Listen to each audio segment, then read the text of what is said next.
क्योंकि जब तक सेंटिटी और इंटीग्रिटी ऑफ एग्ज़ाम नहीं रखी जाएगी तब तक समाज में और अदर स्टेट्स में या यूँ कहिए कंट्री में भी अपने राज्य का एक यह मैसेज नहीं जा सकेगा कि अब रिजल्ट की जो प्रक्रिया है वो फाइनल स्टेज में है।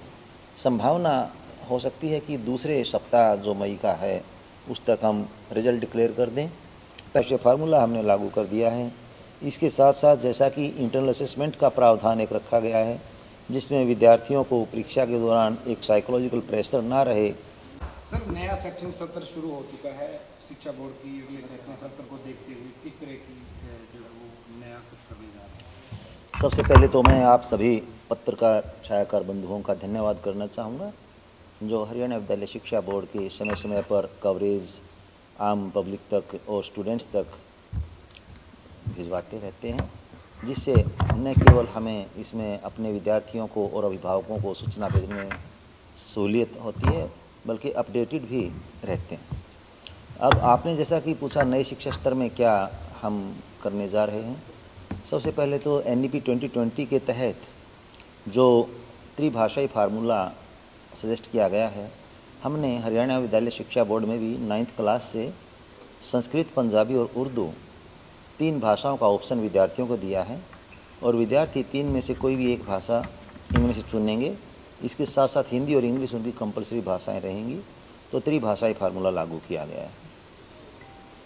इसके अलावा सर एग्जाम सेंटर्स को लेकर किस तरह की आपकी योजनाएं हैं? कई बार पेपर आउट हो जाते हैं। बड़ा सही क्वेश्चन आपने पूछा, क्योंकि जब तक सेंटिटी और इंटीग्रिटी ऑफ एग्ज़ाम नहीं रखी जाएगी तब तक समाज में और अदर स्टेट्स में या यूँ कहिए कंट्री में भी अपने राज्य का एक यह मैसेज नहीं जा सकेगा कि यहाँ परीक्षा प्रणाली सुदृढ़ और बड़ी क्वालिटी बेस्ड है।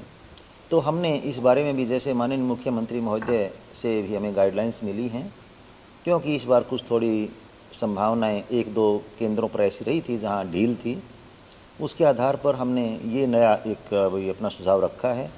नंबर 1, हम जो गवर्नमेंट स्कूल्स का स्टाफ है इन्विजिलेटर ड्यूटी पर एक्सक्लूसिवली उन्हीं को कंसीडर करेंगे, क्योंकि उनकी जवाबदेही और विभागीय कार्रवाई के भी चांसेस ज़्यादा सुदृढ़ बन जाते हैं।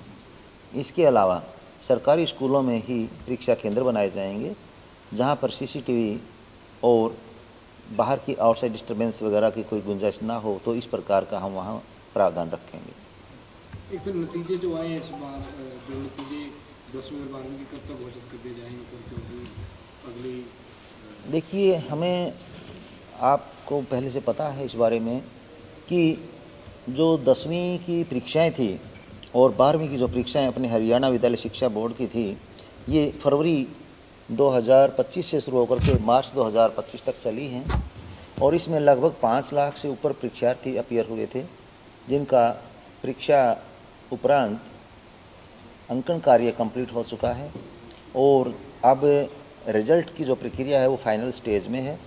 संभावना हो सकती है कि दूसरे सप्ताह जो मई का है उस तक हम रिजल्ट डिक्लेयर कर दें।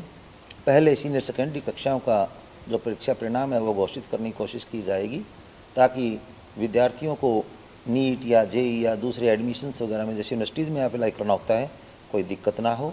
उसके साथ साथ सेकेंडरी स्कूल के जो परीक्षा परिणाम वो घोषित किए जाएंगे। सर, नई शिक्षा नीति को फिलहाल शिक्षा बोर्ड कितने प्रतिशत जो है वो लागू कर चुका है और फिलहाल किस तरह की तैयारियां हैं? अगर हम देश में अपने आप को देखें तो शिक्षा बोर्ड कहाँ स्टैंड है? जहाँ तक नई शिक्षा नीति का सवाल है, हम पहले से काफ़ी हद तक लागू कर चुके हैं। जैसे कि हमने इतिहास की पुस्तकें तो काफ़ी पहले ही क्लास 6ठी से लेकर के और 10वीं तक हरियाणा का गौरवशाली इतिहास जो है, उसके साथ साथ भारत का जो गौरवशाली इतिहास है वो शामिल कर दिया है। इसके अलावा त्रिभाषीय फार्मूला हमने लागू कर दिया है। इसके साथ साथ जैसा कि इंटरनल असेसमेंट का प्रावधान एक रखा गया है जिसमें विद्यार्थियों को परीक्षा के दौरान एक साइकोलॉजिकल प्रेशर ना रहे कि जिसे हम एग्ज़ाम फोबिया भी कहते हैं। तो ये सभी जो प्रावधान हैं नई शिक्षा नीति के तहत ही हैं, जो हम पहले से लागू कर चुके हैं और हरियाणा सरकार इसके बारे में काफ़ी गहनता से कार्य कर रही है। इसमें माननीय मुख्यमंत्री भी काफ़ी गंभीरता से इस विषय को लिए हुए हैं और हम 2025 से शिक्षा नीति को लागू कर रहे हैं। ठीक है, थैंक यू। Thank you.